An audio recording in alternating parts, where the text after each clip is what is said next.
6 ماہ رہ سکا بس، 3.5 سال اسے اقتدار ملا، اور پھر اس کو کس طرح 39 سال کی عمر میں مر گیا، 39 ایئرس کی ایج میں. کیا عمر ہوتی ہے یہ؟ لیکن بڑی بری عادتیں تھیں، شراب کا عادی تھا، بدکاری کا عادی تھا. ایک رومی لڑکی سے اس کو عشق ہو گیا.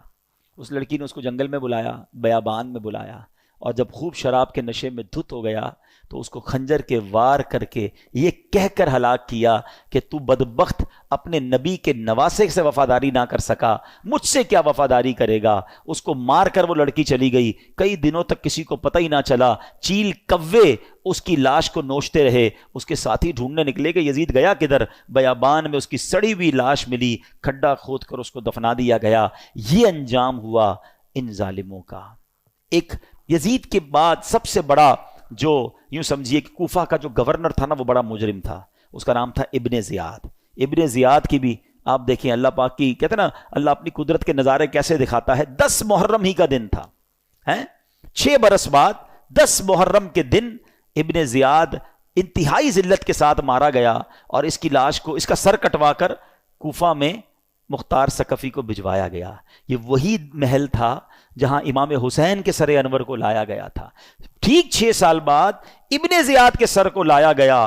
اب اس کا جب سر رکھا گیا تو ایک بڑا سا سانپ آیا اور اس کے سر کے اندر داخل ہو گیا. پورے محل کے لوگ ڈر گئے، کبھی آنکھوں میں جاتا، کبھی ناک میں جاتا. تو میرے پیارے اسلامی بھائیوں، یہ واقعات ان یزیدیوں کا انجام ہمیں بتاتا ہے کہ ظلم جو ہے نا، وہ زیادہ دیر نہیں چلتا ہے.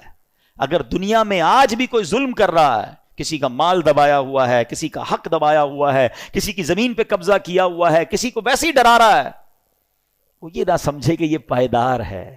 ظالم کا انجام جو ہے نا، وہ بڑا ہی عبرتناک ہوتا ہے. پھر دنیا تماشا دیکھتی ہے، اور مظلوم جو ہے اللہ اسے ترقی دیتا ہے. ظالم ہونا یہ یزیدی طریقہ ہے، مظلوم ہونا یہ حسینی طریقہ ہے. کبھی ظلم ہو بھی جائے نا، تو ظلم کا بدلہ ظلم سے نہیں دیا جاتا. اس نے ہمارے بندے مارے، ہم اس کے بندے مار دیں. آج کل یہی ہو رہا ہے. دشمنیاں چلتی ہیں ہمارے یہاں نہیں تو کبھی قبائلی علاقوں میں چلے جائیں. ہمارا جب دورہ ہوتا ہے بلوچستان میں اور اندرون سندھ میں، تو پتہ چلا وہ خاندانی اور قبائل کی لڑائی چل رہی ہے. انہوں نے ہمارے بندے مارے، اب ہم ان کے ماریں گے. اسی چکر میں زندگیاں گزر گئیں. ختم کریں ان چیزوں کو. ظلم کرنے والا کبھی کامیاب نہیں ہوتا. اللہ مظلوم کے ساتھ ہوتا ہے، مظلوم کی دعا سنی جاتی ہے.